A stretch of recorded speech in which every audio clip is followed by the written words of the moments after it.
নমস্কার বন্ধুরা, মিধা পার্বতী ব্লগিং চ্যানেলে সবাইকে স্বাগতম। তো সকাল সকাল সমস্ত কাজ সেরে কিন্তু আমি চানটাও সেরে নিয়েছি। তো এবার চুলটা আঁচড়ে নেব। আজ সকালে মোটামুটি 5:45 নাগাদ উঠেছে, যেহেতু এখন ছেলের স্কুল নেই তো একটু ধীরে ধীরেই উঠছি। তো উঠে তারপর যেগুলো কাজ করার মোটামুটি যেগুলো রোজ করি, কাচা ধোয়া বাসন মাজা চান করা সব কিছুই হয়ে গেছে। তো পুজোটাও আমার অলরেডি হয়ে গেছে। তো এইবার আমি রেডি হয়ে নিচ্ছি দোকানে যাবার জন্য।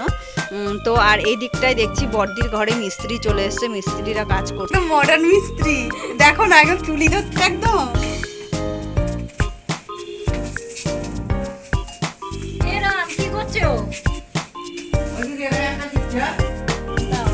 কি করছে ভাই? হচ্ছে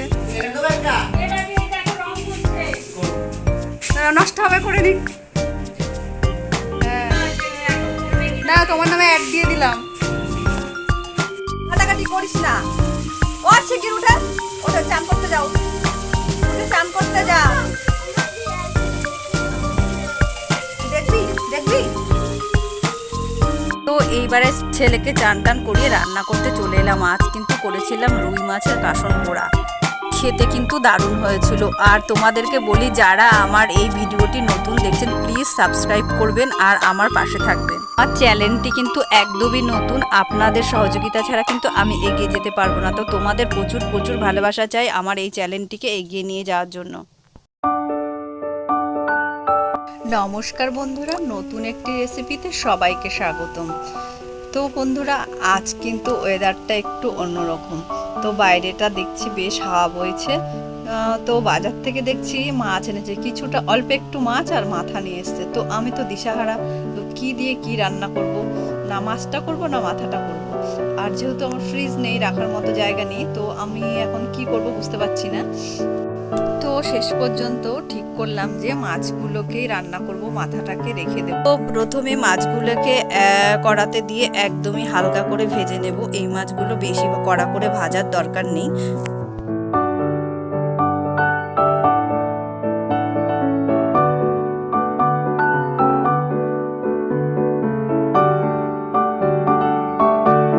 মাছগুলো আমার ভাজা হয়ে গেছে, এইগুলোকে আমি এবার তুলে নিচ্ছি। আর একটি শুকনো কড়াইতে কিছুটা সাদা সর্ষে আর কিছুটা কালো সর্ষে মিলিয়ে একটু হালকা করে ভেজে নেব। তো এটাকে ভেজে তুলে নিয়ে এই কড়াইতেই কিন্তু আমি আবার কিছুটা গোলমরিচ আর পাঁচফোড়ন দিয়ে এটাকেও হালকা করে টেনে ওই সাদা সর্ষের সঙ্গে মিলিয়ে একদম ভালো করে গুঁড়ো করে নেব। এইদিকে আমি যে মাছ ভেজেছিলাম সেই কড়াইয়ের মধ্যেই কিন্তু আগে থেকে নুন মাখানো ঝিঙেটাকে দিয়ে বেশ ভালো করে ভেজে নেব। তো ঝিঙেটা কড়াইয়ের মধ্যে দিয়ে এর মধ্যে যেহেতু নুন দেওয়া আছে আর নুন দেব না, এর মধ্যে দিয়ে দিলাম 1 চামচ হলুদ। এটাকে এতক্ষণ ভাজবো যতক্ষণ না এর জলটা শুকিয়ে যায়। তো ঝিঙে যেহেতু একটু জলসে ভাব থাকে, তার জন্য এটাকে একটু ভালো করে ভেজে জলটা শুকিয়ে নিলে ভালো হয়। তো ঝিঙেটা ভাজা আমার হয়ে গেছে, এটাকে আমি তুলে নিলাম।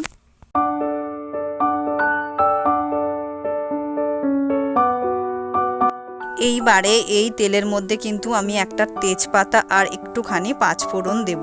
দিয়ে তারপর এর মধ্যে 1 চামচ মতো আমি আদা বাটা দিয়ে দিলাম।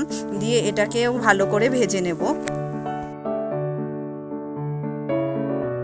আর এইদিকে আদাটা ভালো করে ভাজা হতে হতে আমি যে মশলাটা ভেজে রেখেছিলাম সেটাকে এইবারে আমি শিলে গুঁড়ো করে নেব।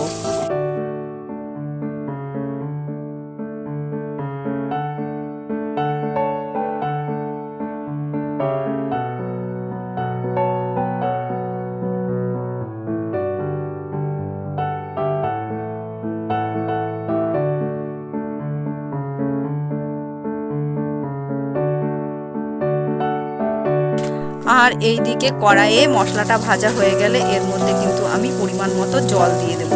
তো আর এইবার জলটা ভালো মতো দেওয়া হয়ে গেলে কয়েকটা কাঁচা লঙ্কা কিন্তু এর মধ্যে আমি দিয়ে দেব।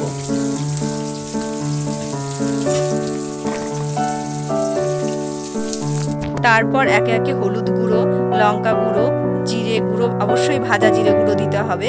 তারপর 1 চামচ ধনে গুঁড়োও দিয়ে দিলাম। আর এগুলো যেহেতু ভাজা মশলা, তার জন্য কিন্তু এটা কষানোর দরকার নেই।